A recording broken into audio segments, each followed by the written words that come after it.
Even if the UAE wanted to break with Israel at this point, I don't even know if they could do it. It's come to a point where this is an alliance between Abu Dhabi and Tel Aviv. So Epstein used to brag that his tie with Salem made him a lot of money smuggling guns, contraband, or diamonds in Africa. He was part of an international society which really one level above the government of Israel or the Mossad. The UAE is supporting secessionist movements in Syria, in Yemen, Somalia, and Somaliland to try to push forward the Yemen plan. The UAE is funding a genocide in Sudan, arming it, facilitating it. The UAE, which is engaged in levels of unprompted hostility towards Muslim minorities in Western countries. Today we talk about one of the most malign and treacherous relationships in the Middle East with Murtaza Hussain, a senior national security journalist at Dropsite News, covering foreign policy, national security and Middle East affairs.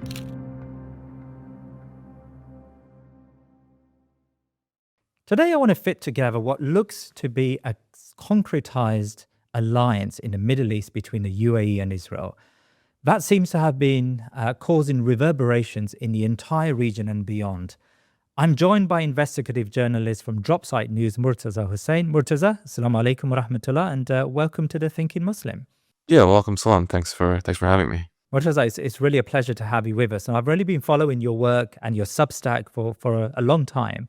And I do want to talk a bit later about your reading habits because, from my side, you've got this prolific ability to read lots and lots of books. And I think that's an art that's missing probably in today's world. But I want to start with a story that I read that you published very recently about the relationship between the UAE and Israel. And we've on this show talked a lot about that relationship and how it bothers us. It bothers us as human beings. It bothers us as Muslims.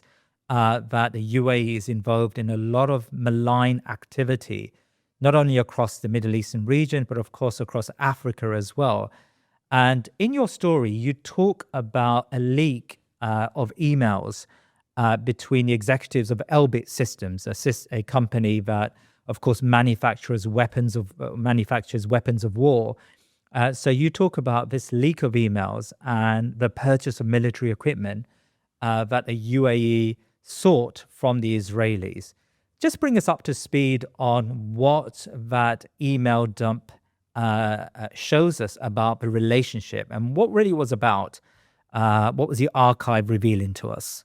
Sure. Well, first of all, thanks for having me and thanks for taking an interest in our reporting.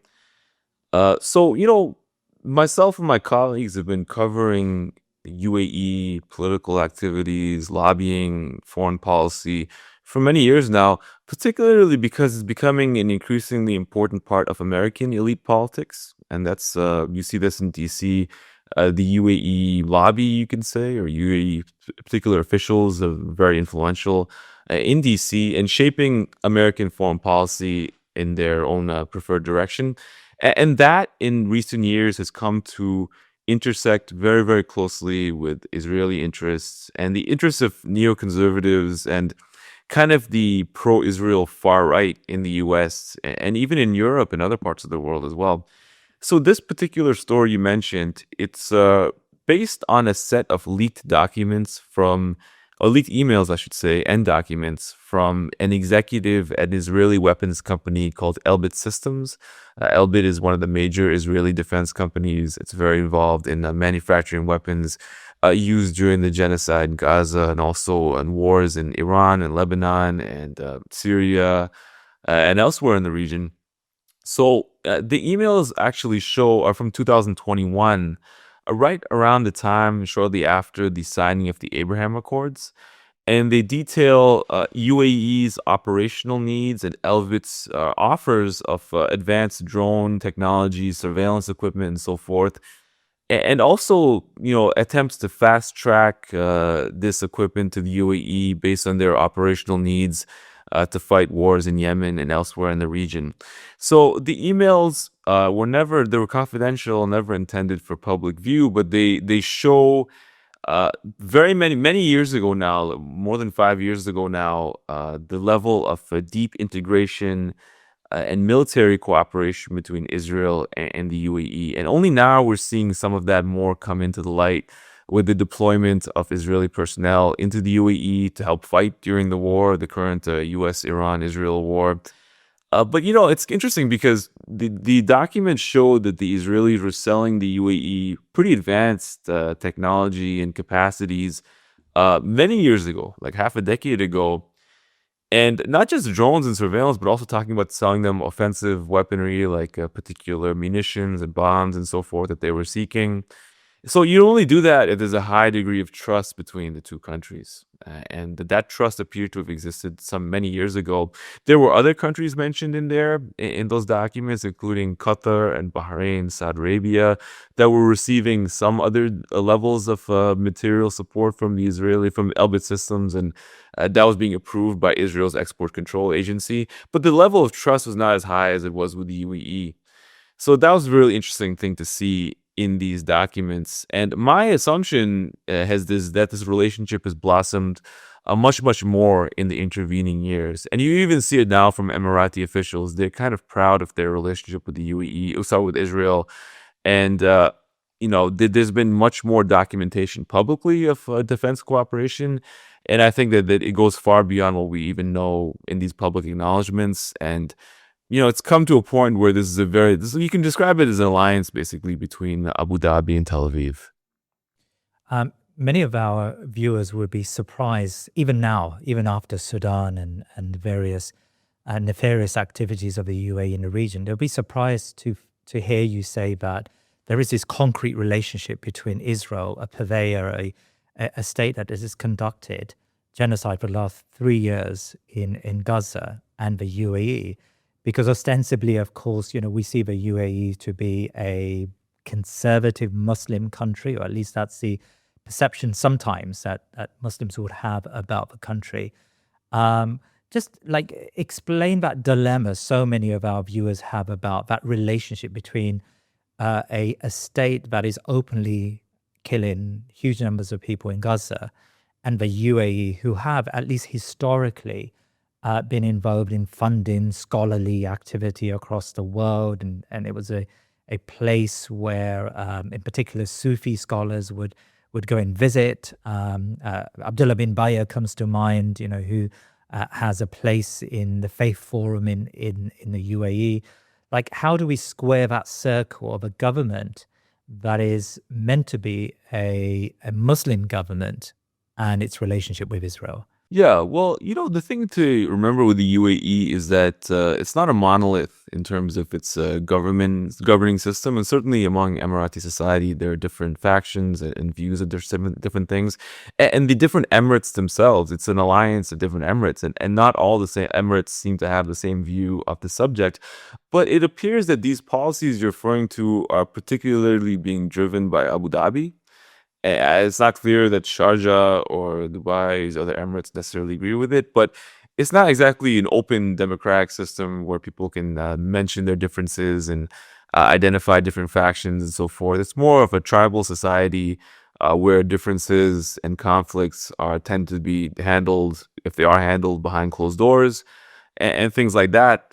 So, I wouldn't say that everyone in the UAE necessarily agrees with this. I think it's very controversial, and I've heard it's very controversial among different factions of the Emirati ruling establishment. But it seems to be very much a project of MBZ, or Mohammed bin Zayed, and people around him, his advisors and so forth, who are very keen on this relationship with Israel. And the way that I would think about it is that, your questions about like how could a Muslim country, endorse this, it presupposes a mentality that would exist among people in the UAE, that they view themselves as part of a universalistic community, like maybe an Islamic community or even a pan-Arab community and so forth. And that has been a tendency among certain Emirati leaders in the past and certain other leaders in the region.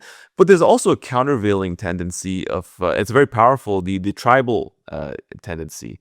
So that view, which one could say that the whole introduction of Islam in the Arabian Peninsula was intended to supersede or eliminate, it nonetheless has a pretty strong pull among many people. So from that view, it's like, what doesn't matter that if someone's committing genocide in a different part of the world, what matters is their relationship with us as our particular tribe.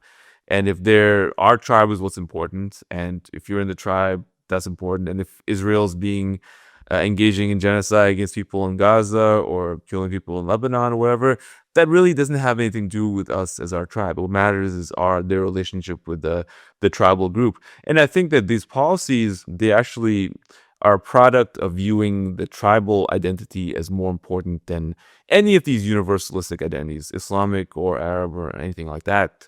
So in that sense, there's no contradiction. It's the Israelis are being good to us, and that's the sum and substance of what matters. And you see this in certain Emirati officials' comments, like Anwar Gargash, these senior advisors to MBZ, and so forth. They talk about openly and said, "Why should we be mad at Israel? Israel has been helping us. We have a good relationship. We have business ties. There's military support." The idea that there's anything wrong in the situation at all doesn't seem to fit into the mental model whatsoever. So I think that what we're seeing is the emergence or the supremacy of the tribal attitude over those other countervailing attitudes. And you mentioned that there's these there's a complex overlap between different relationships between the UAE and different individuals, institutions in the West. I think what's happening, especially since the years of the Arab Spring, is that the Emirati ruling establishment has become more paranoid. They fear that there's some potential challenge to their power within Emirati society. I don't see any evidence of that really, but they believe that their Muslim Brotherhood somehow has a purchase among Emiratis that could lead to some sort of Arab Spring type situation inside the UAE. Now, regardless if that's a reasonable concern or not, they believe it. And their now view is that, any sort of political system which appeals to a Muslim population that we don't control is de facto threatening. So they'll engage with some Muslim scholars and so forth as long as those scholars affirm the supremacy of the UAE and adhere to their preferred political outlook. And the content of what they're saying otherwise is really not much of concern. It could be Salafis, it could be Sufis, as long as they don't rock the boat on the issues they care about. It's not really the major issue. But also, I think very troublingly, this mentality has now taken a global connotation because these Emirati leaders who are currently in charge, they see themselves as very embedded in the West, and they are angered and concerned and suspicious of Muslim political activities in the West because they can't control those activities. They can't control their speech. They can't control them in the same way they control their own population. So now you see these efforts by the UAE very much at the forefront of funding and supporting very hostile, anti-Muslim political activities, organizations, individuals in the US, in the UK, throughout Europe, running smear campaigns against Muslim individuals who they don't, just for the fact that they don't feel they control these people and they won't toe the line. So they're trying to impose their own authoritarian system and their own sort of paranoid obsession with what they deem to be the Muslim Brotherhood in the UAE on a global level. Yes, I want to talk more about that relationship, but a really interesting article I read on Dropsite News really caught me by surprise, and that was the role of convicted sex trafficker Jeffrey Epstein and how he had helped to nurture the ties between these two countries prior to the Abraham Accords. Can you please talk to that angle? What role did Jeffrey Epstein play? Well, it's very interesting because the coverage of Jeffrey Epstein, understanding its individual in, you can say, establishment media coverage, is focused very much on his involvement in sex trafficking, which obviously isn't a very important part of the Jeffrey Epstein story. But I think more interestingly is his role as a geopolitical actor, particularly a fixer at the most highest elite levels of government, of certain security agencies, tech, finance, and so forth. So, we've done a couple stories, or we've done like maybe a dozen stories now based on the subject. We have more to come. But essentially, one of the very important elements of Jeffrey Epstein's activities in the last decade and a half of his life was his ties to the Gulf Arab countries. He was very close with many Gulf Arab elites, but particularly, he had ties, in the UAE with a number of very important individuals. And one of the very most important individuals we did a story about was this gentleman named Sultan Sulayem. Sultan Sulayem was the head until very recently of Dubai Ports World. Dubai Ports World, obviously, this major ports company run out of Dubai, which controls port facilities around the world, around Asia, Africa, and elsewhere. And Soleim and Epstein were very, very close friends. They have many, many emails over more than a decade, which are in these communications. They used to go on vacations together. They talk about all types of things: politics, religion, sexual lives. All these things were very much in the ambit of their communications, but they also were involved in geopolitical machinations and business together around the world. So if you go back to our story, you look at it, can see the formation of this relationship.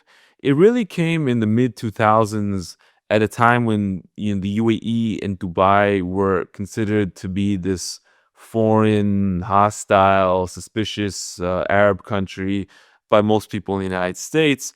And they had tried to buy the rights to some ports in the United States. And at that time, it was the peak of the Iraq War. It triggered this massive public backlash. And they had to back out of the deal. And it was considered to be very embarrassing by the UAE leadership at that time. And they basically vowed that nothing like this should ever happen again. And they wanted to start cultivating American elites. And Epstein, as somebody who knew Soleim, held himself out as somebody who could help the UAE develop a positive, invincibly positive brand among American elites, such that they could do business freely in the country and not have to worry about something that happened again. And from that inflection point, you saw the blossoming of this relationship, and that through that also, not just Epstein and you could say influential people in the U.S. in various sectors having ties to the UAE, but also Israel, because Epstein was very close with Israeli elites. Ehud Barak at the time was an important person in Israel. He was a very, very close friend of Epstein, but just one of many people that Epstein had ties with. And Epstein helped cultivate this connection between Israel, Emirati elites, and Israeli figures, the political establishment, that was very personal. It was a very personal tie, and it's blossomed in the years since, such that Epstein is now gone. But if you look at the public record, even you see very close relationships between Emirati and Israeli senior political and business figures. And I don't even want to single out the UAE necessarily in this alone, although maybe it's the most prominent example, is all the Gulf Arab countries. They have very deep ties, or most of them, I would say, very deep ties with the Israelis, such that it's hard to actually separate out the elites of these countries. The Israeli, Gulf Arab, U.S. elite are so closely wedded with one another. At this point, it's hard to see where one begins and one ends in some cases. But these stories, or especially the story of Suleim and Epstein, they do track how, in the case of the UAE, that started to blossom many, many years ago. And like some of these emails, like 20 years old now. So you can imagine how far it's gone since then. And I'll add one more point that, Epstein was very interested in this tie with Suleim for a particular reason. Epstein sort of came, in some sense, out of a tradition, at least adjacent to organized crime in the United States. And if you ever watched like mafia TV shows or read books about the activities of the mafia in the United States, one thing they were always very interested in was controlling the ports of the cities they were based in. The port in New York, or the port in other coastal cities, Baltimore and elsewhere, in the United States. So when you control the ports, you have access to logistics. What's coming in and out of the city. You can smuggle and so forth. And that was considered to be a very important nexus of power. And Epstein is somebody who really understood how power worked, in the 21st century, 20th century. He had a very keen understanding of that. So if you have access to a port of Baltimore or New York, imagine having access to the ports all over the world through Dubai Ports World. So Epstein used to brag that his tie with Suleim made him a lot of money smuggling guns or contraband or diamonds and so forth in Africa. You kind of talk openly about the benefits of that relationship. And Dubai Ports World truly is a global ports empire. And one other thing we talk about these stories is that through his tie, through Epstein and through Suleim and so forth, and through the resultant tie between the UAE government, Dubai Ports World, and the Israeli government, it became a window through which Israel could embed surveillance technology around Dubai Ports World facilities in many parts of the world. Maybe you could say most parts of the world. And these surveillance technologies also had origins in Israeli intelligence. So it's a very deep, overlapping web of political, commercial, personal, and intelligence cooperation, such that, even if the UAE, in my opinion, wanted to break with Israel at this point, I don't even know if they could do it because they've gone so far down the path of embedding Israeli systems and Israeli personnel and Israeli technology in their own critical infrastructure that they may not even have the ability to go back on this relationship if they wanted to. I think that it's gone pretty far down the line, and the Israelis probably have access to their data in a very profound way that would make that very hard for even a future UAE leader who may want to renege upon aspects of this connection. Just sticking with that Epstein connection, is there any evidence to corroborate the claim that Epstein was working for the Israeli government? Well, it's a very interesting question because people all that ask me reading these stories, is Epstein an Israeli intelligence agent? Was he a CIA agent? Was he an FSB agent even for Russia? I always answered the question is no, because if Epstein was an employee, let's say, of the Israeli government or an agency of the Israeli government, it would imply that he was thus answerable to somebody inside the Israeli government, or answerable to the head of Mossad, or even answerable to the Israeli public and so forth. But I don't think he was. I think he was part of a strata of international society, which really was one level above, the government of Israel or the Mossad or things like that. If he was a Mossad agent, it would be a tremendous demotion, actually. That's the impression you get from these emails. And a lot of these emails are based on his connection to Ehud Barak. At this time, Ehud Barak was somebody who was still very influential in Israeli politics. He was defense minister for some part of these communications we have. He was also obviously prime minister at a certain point. But if you look at the power dynamic in his relationship with Epstein was very much favorable to Epstein. It was really Barak who was chasing after him, seeking his attention, seeking to hang out with him in New York or other parts of the world, seeking his connections, seeking his help to make money and so forth. So that really, you look at the communication, it tells you a lot about their relationship. I would say Epstein was part of this global neoliberal wealthy class of people, billionaires and so forth, who are more powerful, who've become more powerful than mere government officials, especially in the years since the Cold War. And he happened to have an ideological sympathy to Israel. He had personal and political and business interests around the world, which sometimes, or often, I would say, overlap with the Israeli government or the U.S. government or the Russian government and so forth, but especially Israel in this case. And, that's the kind of role he played. So for him to be an agent of the Israeli government, like I said, it would be that would be far less influential or powerful official position. He was really part of a global network of wealthy people that's very much in plain sight, but does not really have any formal institutional coalescence to it. The billionaire class. So people are calling the Epstein class in the U.S. now as well too. That's what he was part of, and one of the causes dear to this class happens to be the well-being and further strengthening of the state of Israel. Assalamu alaikum wa rahmatullahi wa barakatuh. This is your brother Mazen Mukhtar, CEO of Baitulmaal. The month of Rabi' al-Awwal holds profound significance to Muslims worldwide. It marks the birth of the Prophet sallallahu alaihi wasallam and his migration from Mecca to Medina, both pivotal events in Islamic history. You can honor the legacy of the Prophet sallallahu alaihi wasallam by serving those he encouraged us to serve. You can sponsor an orphan or a water well. You can support a child's education or send emergency aid to families in crisis. May Allah accept your donation. May He bless you and your families and your wealth, and may He increase you in goodness. Wassalamu alaikum wa rahmatullah. Please visit btml.us/thinkingmuslim to donate now. That's interesting. So, just picking up on that last point you mentioned, the picture you paint is one of an international society, a neoliberal class that sits above the nation state, does not necessarily have the sentiments, the feelings of ordinary people within those states. I mean, I suspect that the majority of people in the Emirates, if they were really polled, they would be consistently in favor of Palestinian and Palestine and against Israel. But these elites seem to be above and beyond, above the sentiments of ordinary people. What do we know about how this Epstein class or how this sort of billionaire class functions and how they network? You say they're not really connected to institutions. So how do they operate as a class? Well, a funny thing about Epstein is that,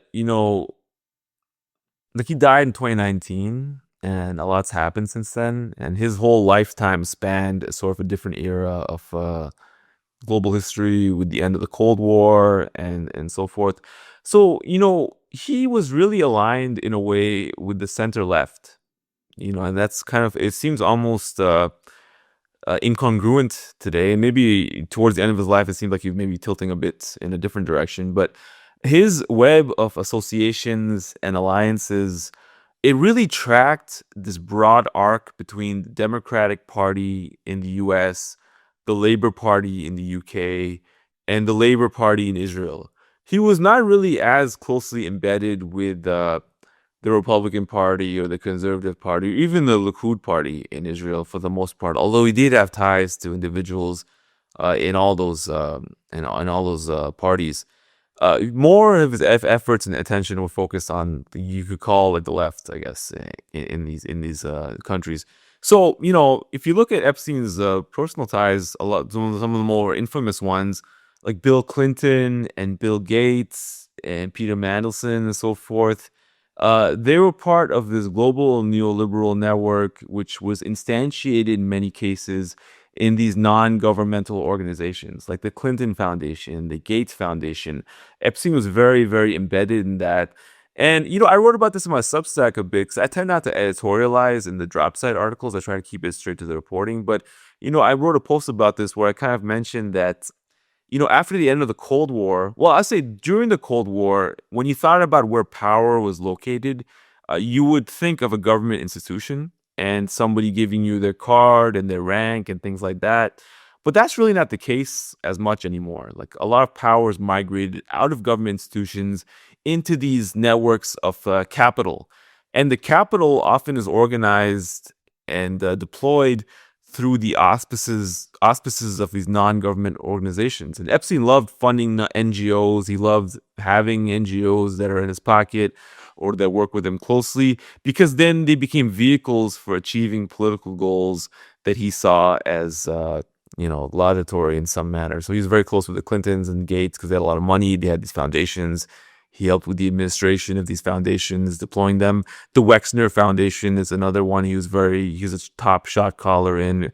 Leslie Wexner is a billionaire who maybe gave Epstein his first shot to gain power and wealth back in the 80s and 90s.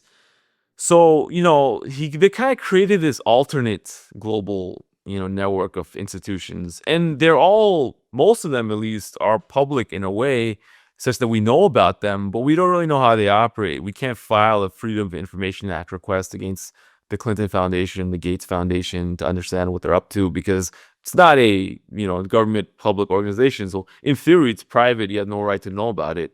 So, that's kind of how they created an alternate civil society. So I think the real issue with the Epstein case is that it's a attack against democracy, and it's the product of oligarchy and, post-Cold War neoliberalism unrestrained.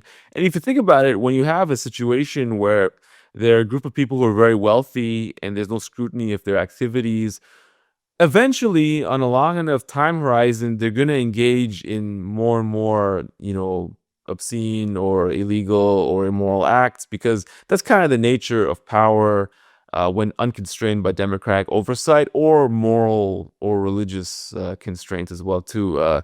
It kind of was like the human nature left unchained. And that's reflected in Epstein's activities, I think, with the sex abuses and others. But, also with the contempt that he seemed to view democratic accountability and the way he's pursuing all these policies and helping promote them. It's people living in a completely different world from us who are very powerful, have a lot of money. There's not that many of them, but they disproportionately powerful. And Epstein's activities, he became a symbol basically of this class, which still very much exists.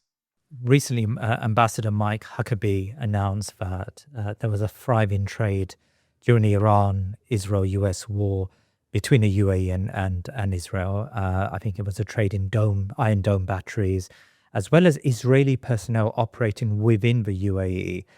What do we know about the extent to which there is practical military collaboration between these two sides?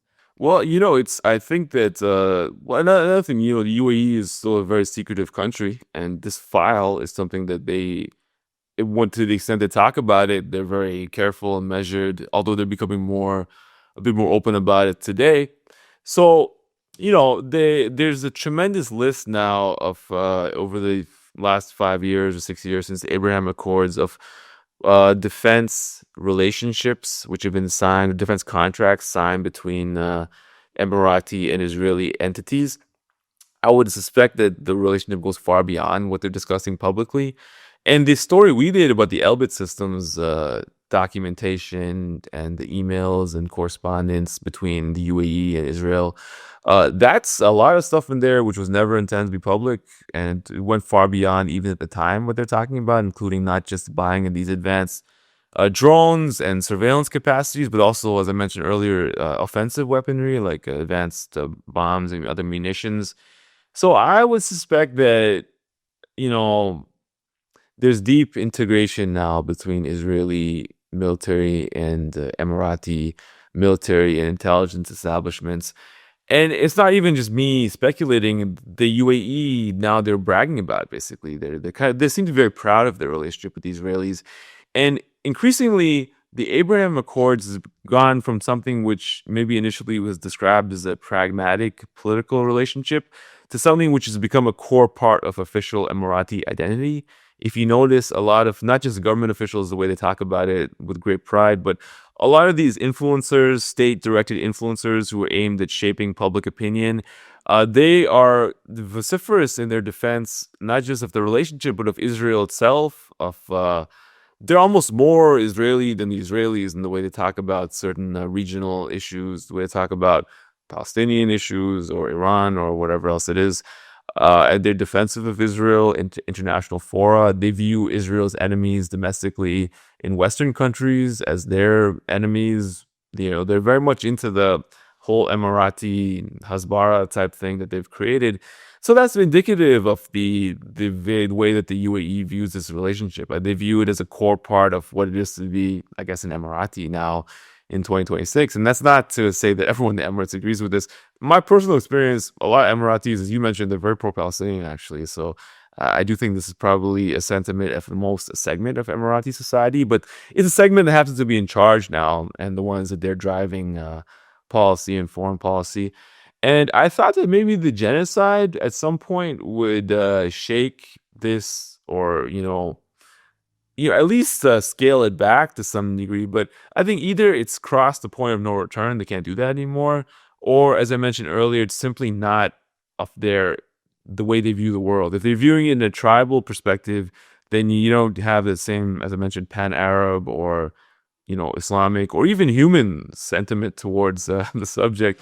You're viewing it only as a relationship between the tribe of Israel and the tribe of the UAE, or the tribe of the different tribes that make up the UAE. And in that sense, it shouldn't bother you at all. And then why wouldn't you be grateful for them helping you defend you against Iran or whatever? And I think that's the current view of the ruling class of the country. Now, Murtaza, you've also reported on something I think is extremely worrying for especially Muslims in Europe, and that's the UAE's financing of smear campaigns all across Europe. And there was an incident a few years back of the UAE really, I suppose, trying to promote a character assassination of a Islamophobia scholar whose house was subsequently raided by Austrian police on terrorism charges, and of course, the trial later collapsed, or the charges later collapsed. Just tell us a little bit about visa operations. Why is it that the UAE is hell bent on trying to besmirch Muslim civil society across Europe and now North America? Well, it's funny you mentioned that because we have some stories about this which will be coming out very much in the same theme in the near future. But the UAE, there's been reporting in the New Yorker and elsewhere. And I think you mentioned Farid Hafez, the scholar in Austria, who was had to leave the country because of this harassment and what it led to in terms of government scrutiny. Even though ultimately he was acquitted and he didn't do anything wrong. He's a great scholar. He's an absolute gentleman. It's terrible that he, of all people, was subjected to this. But, effectively what the UAE is doing, and I alluded to this earlier, is that they've created this deep alliance with the far right in Western countries, specifically because they are uncomfortable with the idea that there is a Islamic coded or inflected even discourse anywhere in the world that they do not control. And, it's not enough that you have to control what happens in your own country. You don't want anyone saying things you don't like, even in London or New York or Washington or Brussels or whatever else it is. And, they've allied with people who are not just, hostile to Muslim political groups, like really hostile to Muslims per se or the religion of Islam and want it to be made illegal or want to really oppress Muslims in very extreme ways in the West. Their closest allies and funders now are the UAE somehow, which is ostensibly, Muslim majority country. So I think it started, as I mentioned, with this paranoia triggered by the Arab Spring and the fear that some sort of Islamist affected movement would overthrow the monarchy in the UAE. Again, I've never seen any evidence to suggest this. The Muslim Brotherhood, such as it exists, even has never tried to overthrow the UAE government or anything like that in the UAE. But, they believe it. So, and now they've taken it kind of global in this megalomaniacal way, which even the most innocuous Muslim political organizations who are very pro-establishment or passive and so forth have been accused of being radicals or trying to overthrow governments or involvement in terrorism and so forth by these UAE-funded operatives and organizations which have a lot of money and so forth. And this organized hostility towards Muslims in the West now, very aggressive. It's either you can trace it back to the Israel lobby or the Emirati lobby. And I think the Emirati lobby is actually providing a lot of the funding for it, such that it may not even be possible to proceed at the same pace and intensity without that support. So that story you mentioned, there was basically this consulting firm in Switzerland, which was hired by the UAE to smear and destroy individual Muslim organizations and people across Europe by spreading false rumors about them, destroying their businesses, trying to get them in legal trouble. None of them seemingly had anything to do with any of the things that people were accusing them of, or even, illicit political activity like Muslim Brotherhood or whatever. That's not even showing up in any of people's records. It's just kind of like this catch-all term which has been used to deem any Muslim saying anything that's not specifically controlled by the UAE or some of these authoritarian countries as a quasi-terrorist or a seditionist or what have you, and destroying their lives thereafter. And they're doing it in the United States as well, too. They've been doing this for some time. And I think the efforts that they took in that regard go far beyond what's publicly known. And we hope to write about some of that in the near future. So, yeah, I mean, it's kind of shocking and unfortunate, but I do think that Islamophobia, if you use that term, the end machine or that engine, is very much being powered by Emirati money. And again, I will say, why would they do this? Because if you're an Emirati, you are seen as Muslim by the rest of the world. If you come to London or the US and you're not welcome there, then isn't that a problem for you? And shouldn't you be concerned about that? And ironically, there have been some backlash to Emirati like real estate projects somewhere in the South because it's seen as Muslim or something in the US, and they're trying to emphasize that no, we're not going to build a mosque and stuff like that. We're just trying to make money, but they're getting hit by the blowback of their own activities. But I think that the reason is because this tribal asabiya has kind of overtaken any other form of identity, universalistic, any kind, basically, and that's the way they view it. So they don't view it as incongruent in any way. I mean, that's fascinating because we have seen over the last few years, really, a decisive move against the Muslim Brotherhood, which is this catch-all phrase, a bogeyman that sort of encompasses so many Muslim civil society actors across Europe and North America.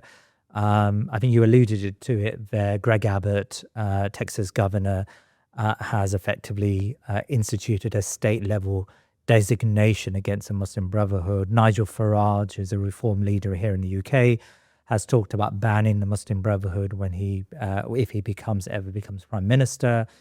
Even Tommy Robinson, the sort of the convicted criminal who's turned crusader against Islam and Muslims, constantly cites the Muslim Brotherhood as the problem that has sort of almost created sort of almost like a red threat across the West. Do you believe that so many of these actors are now dancing to the tune of the Emirates? Well, this some of these people like Tommy Robinson, if you look at their public communications, they also randomly bring up things like supporting the Yemeni-backed factions and UAE-backed factions in Yemen and so forth, which they have no interest in, and it's really bizarre and non sequitur in many ways. But that's indicative of them being basically given a package you could imagine of messaging that the UAE wants them to push out at a certain given time. And given this recent UAE falling out with Saudi Arabia, I wouldn't say maybe total falling out, but the friction between them, a lot of these influencers and other individuals are turning in Saudi Arabia, or some of them are supporting the Iran war because that's something the UAE was supporting and so forth. So they're just causing a lot of, they're buying off these pretty cheap kind of cheap dates in these countries who can be brought over to the UAE and given some money and given some orders and then go execute a contract potentially. That seems to be what's happening. And, unfortunately, especially in the US, I'm not sure how it is in Europe, but I imagine it's similar that money is kind of the lingua franca for a lot of this stuff. So not all these people even have very deep ideological convictions. Some of them don't even really know what the Muslim Brotherhood is. I don't even know what the Muslim Brotherhood is, to be honest with you, in the way they're describing it. It's like almost like an indescribable, amorphous entity that no one can say what it is or what it isn't. It's flexible enough that you can call anybody that you don't like. But that's being used as the catch-all to try to push forward a broader program of organized hostility towards Muslims in public life in Western countries. I think that the goal of the UAE is to basically reduce Muslim citizens of Western countries, democracies, to the status of the subjects of their own country, where they cannot speak, they cannot do anything which is not approved by them, and basically extend the authoritarian rule that they enjoy at home towards people who live in the UK or the US or what else. And to do that, you kind of have to assault democracy in those countries, support extreme right, anti-democratic candidates in these countries, and heavily fund organized hostility to create a climate of dislike and hatred and suspicion towards Muslims living in the West. And that's what the UAE is the forefront of doing. And they're cooperating with the Israelis in that. But again, I don't even think they could do it successfully without the UAE money, because they really do provide the financial backbone to a lot of these efforts. I'm trying to understand what the UAE gets out of this relationship. Do you believe that primarily the Abraham Accords and this cozying up between the UAE and Israel is so that the UAE finds some succor in the American administration? Because of course, the closer you are to Israel, the more support you're going to find in Washington. Is it as simple as to say that it's a route into seeking favor from American administration officials and presidents? I think it may have started that way. If you look at the emails, some of our stories, tracking the evolution of this relationship over the years, it definitely was first, in some sense, prompted by the feeling that the UAE could use this as a tool to improve its standing in DC, like a lot of countries around the world do. They use Israel as a way to win over Congress, for instance. But I think it's gone beyond that now. I think there are deep, business, personal, emotional ties between Emirati elites and Israeli elites. So I think that even if the U.S. angle was dropped at this point, they would continue pursuing their relationship with the Israelis because they really value those relationships. And, they make money from them. They like these people. They know them on a personal level. Their identity now, as I mentioned, is very much wrapped up in the Abraham Accords itself. It's very hard to unmoor that. And, the UAE, if you think about it, its national identity was a little thin throughout most of its history. It was kind of like the British, during the British control period on the Arabian Peninsula, or influence over the region, they created a lot of these states as buffer states, which did not have long traditions of statehood beforehand. They were mostly tribal groupings and things like that, or maybe at most agglomerations around certain urban centers in parts of the peninsula.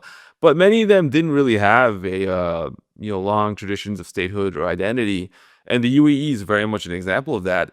So they are in the process of ethnogenesis in some sense. They're creating an identity for themselves in real time, from scratch in a way, and they maybe dip their toes in different waters, and now they've seemed to reward or benefit in identifying themselves with this sort of pan-Abraham identity in theory, which is really based on this trilateral relationship between Abu Dhabi, Tel Aviv, and Washington, that they see themselves very embedded in. So you even see them making buildings like the Abraham buildings in the UAE and so forth, which tend to instantiate in physical form what they see as this identity. I think has little content to it ideologically, but it's something that you can see them becoming more and more attached to. So, you would imagine that there's a relationship with Israel you have, at least at this moment when the genocide is going on, you'd like to at least keep it on the back burner or not talk about it as much.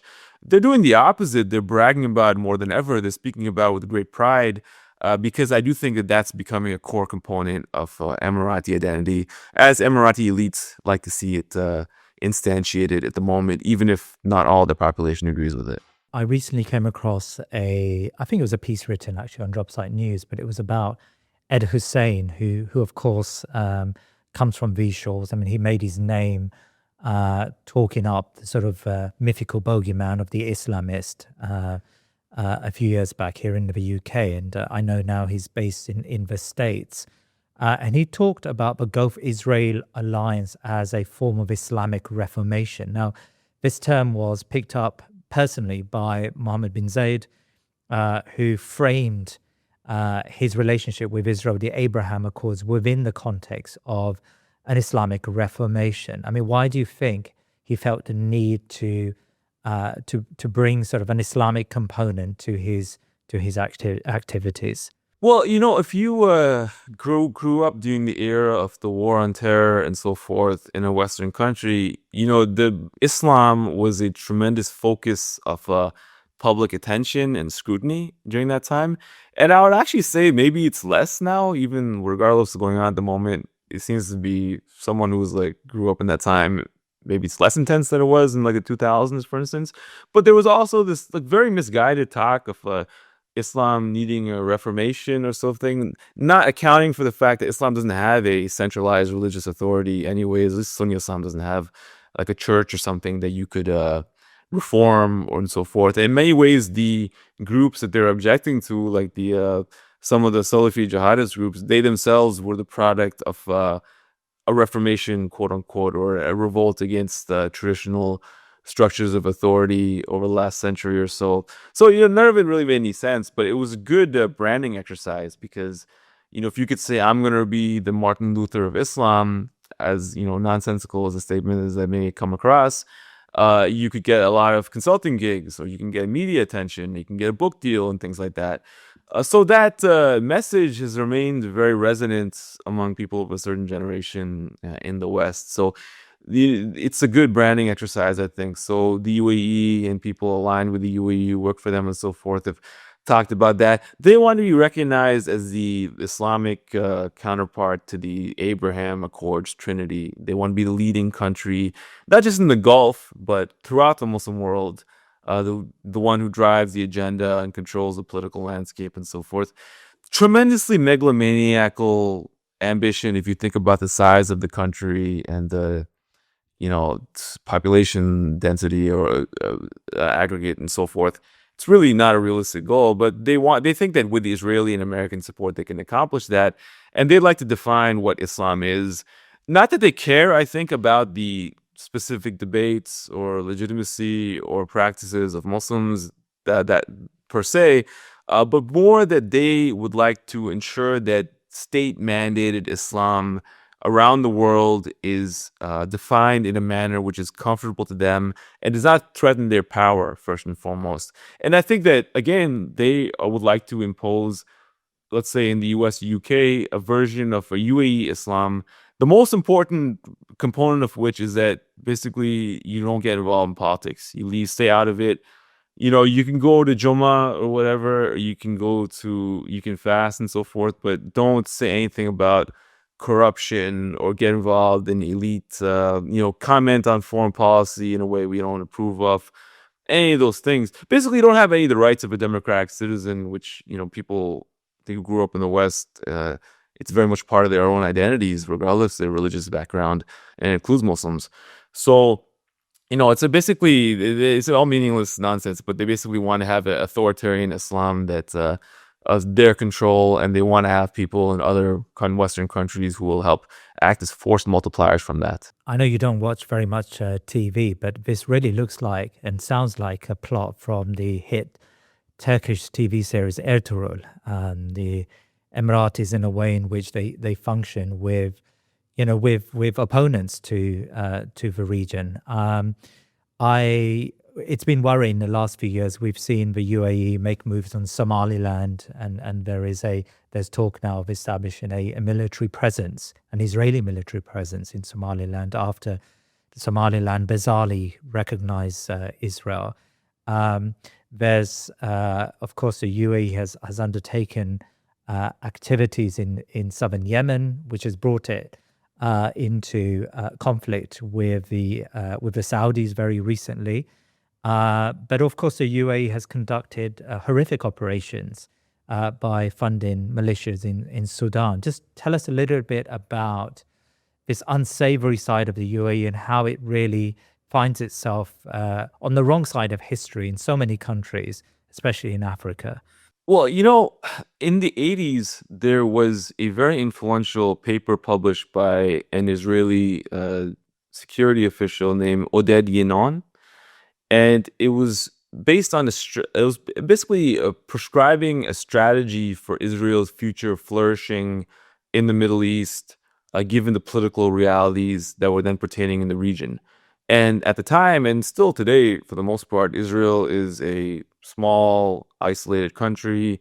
The countries around it are many magnitudes larger. In aggregate, if they're operating at their full potential, they would likely dwarf Israel economically and militarily and so forth. And, at the moment, or in the time he's writing, and even today, these countries are not performing at their maximum potential. But they may at some point, as long as they exist, they have the capacity to rally themselves and, become a very serious threat, or at least force Israel to comport its actions in a way which scales to its size, which would mean being a lot more conciliatory to its neighbors and the Palestinians and so forth, not acting with impunity as it does.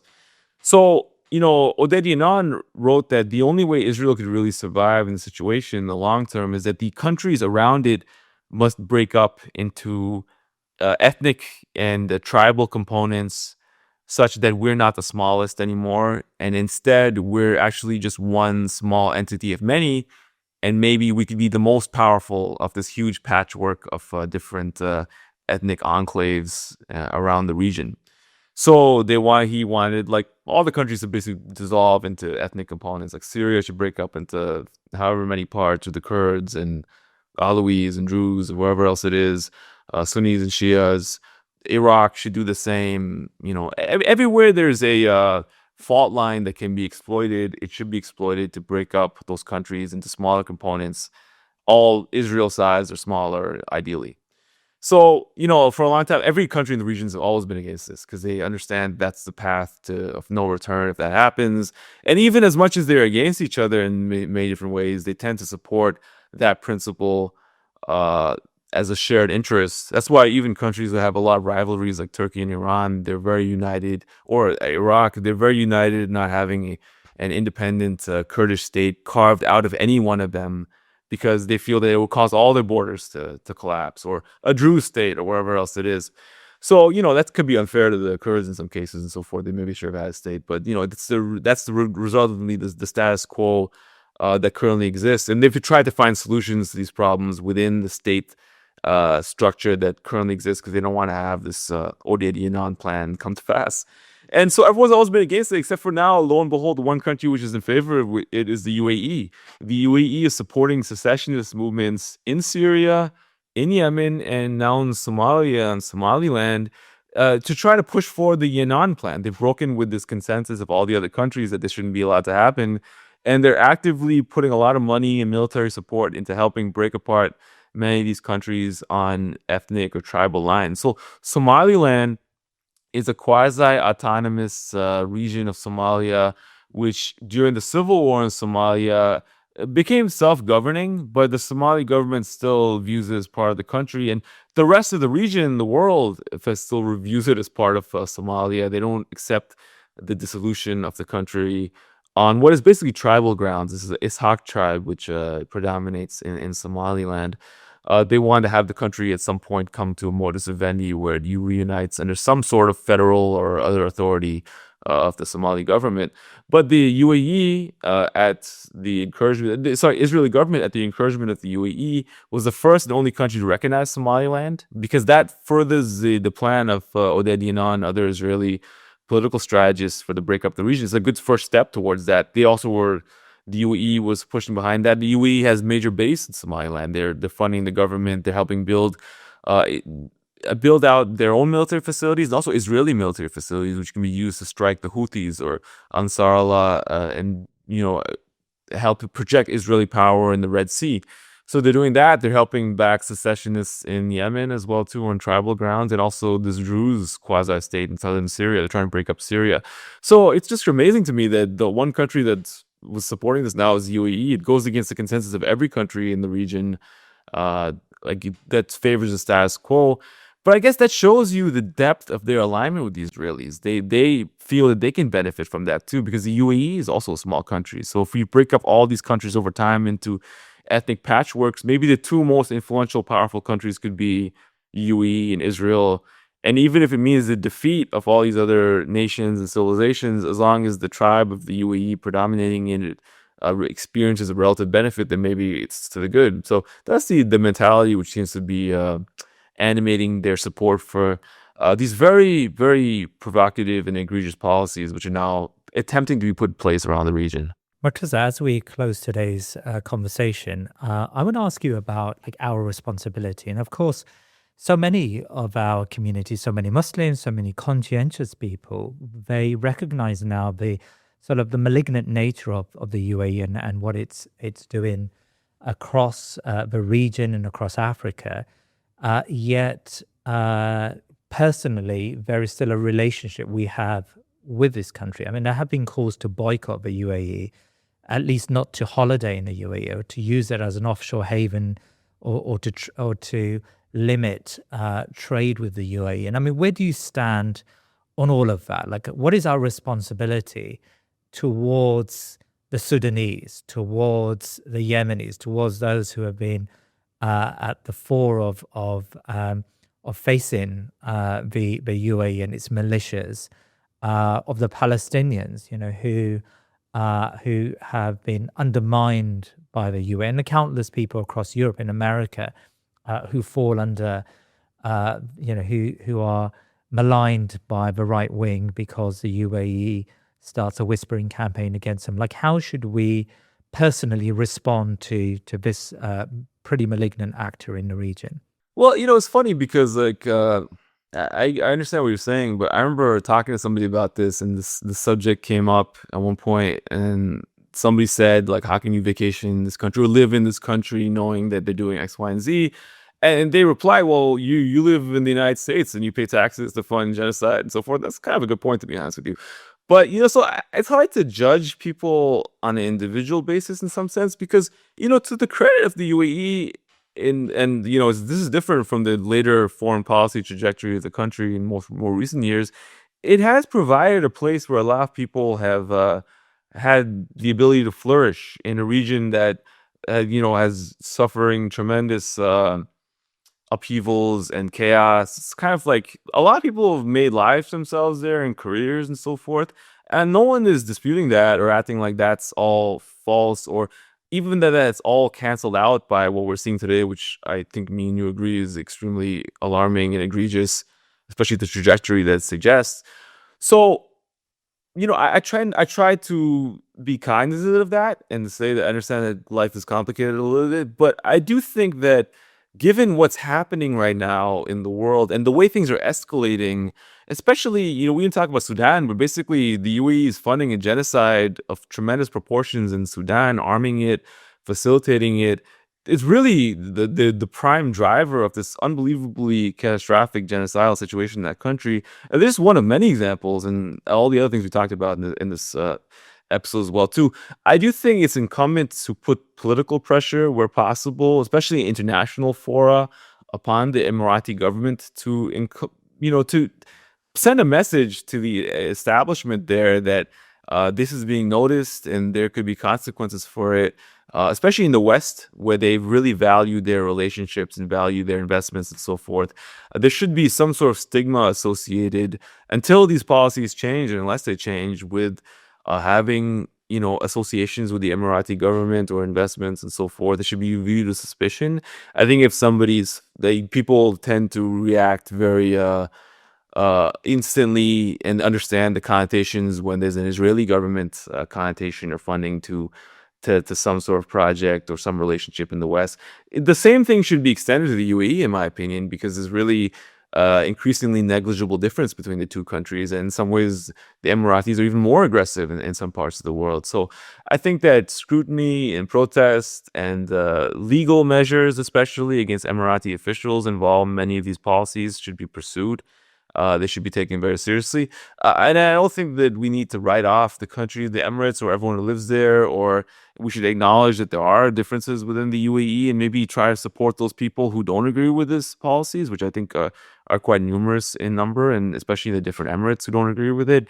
And maybe, we hope to see a change in these policies if it's possible. But until that happens, the level of all manner of legal and political scrutiny and pushback should be employed. And, it's not even like people here are picking a fight with the UAE. It's the UAE which is engaged in unbelievable levels of unprompted hostility towards Muslims living in Muslim minorities in Western countries, and people in Sudan, and people in Gaza, or people elsewhere in the region who they're waging this offensive against. And, they chose that path. And then, everyone will welcome them if they choose a different path. But until then, there will obviously be pushback against that. People will not accede to this sort of organized hostility and oppression, which we're currently bearing witness to. Finally, Murtaza, I mean, I follow you on Substack, and I'm sometimes amazed at how prolific you are as a reader. You read a good number of books every year. I mean, it'd be good to get a number from you, but I really want to get your tips on reading. Like, how do you manage to balance what is pretty much a career in investigative journalism? You guys produce a lot of content, but as you keep up with your reading. Like, what's your tips? Like, how do you do that? Yeah, there's a quote that, a book is like the whetstone you use to keep a knife sharp, and that your knife being the mind in this case. So I really feel that if I don't read a book, or I don't have a book going at some level, even slowly at some point, then my mind begins to dull. And then we live in a technologically overstimulated environment, and, social media and other just forms of technological distraction. They really have neurological effects on you, which are detrimental in many ways. Whereas a book, if you read a book seriously and you read it slowly and carefully and mull it over, you have enrichment of your ability to think and so forth, ability to express yourself. So I just do it because I have to. I feel like I need to read a book at all times, otherwise my mind will go slack. But there's actually also a famous quote by Francis Bacon. He said that some books are meant to be tasted, some to be chewed on, and some to be deeply, ingested and really seeped into you. So when I read a book, I try to get through the first 30 pages and see, okay, is this a taste book? Is this a chew on book? Or do I need to really spend a lot of time with this? So I'll go faster through a book, which is maybe not deserving of as much attention. I'd spend more time a book, which is really, really important. And you can tell it's telling something important. So that helps you get through a lot of books. Life is really short. So I don't think you should beat your head over a book you're not enjoying or it's not really useful to you just to finish it. You should go through in that sense. But I do think it's very important, and I've written about this before, but I think that to maintain a intellectual culture, a culture of ideas, and really a culture of humanity and what we think of as human, the liberal human subject or the civilized human subject or the Muslim human subject, the scholarly subject, technology will destroy all those things. And those were really products of a literate society and a literate civilization. So if you want to carry the torch of civilization to the 21st century, when we could be entering a new de facto dark age of technology, or triggered by the unrestrained technological development, you can carry that torch, I think, by maintaining a literate culture, reading books, discussing books, valuing books, and so forth.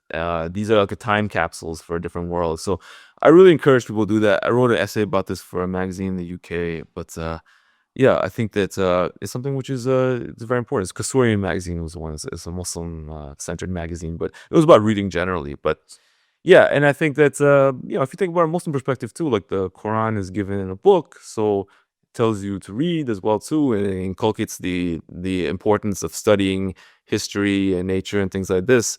So I do think that it's something that people should take in, comment upon, and if you should make it part of your identity, and then it won't be so hard to do it. You'll take pride in it, and you'll see the benefits in your life, I think, in various ways. Murtaza Hussain, I really found today's conversation fascinating, and thank you so much for your time today. I really appreciate your time.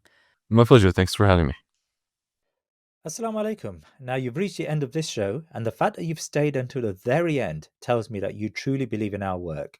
Please consider making a one-off donation or becoming a member by visiting thinkingmuslim.com/membership.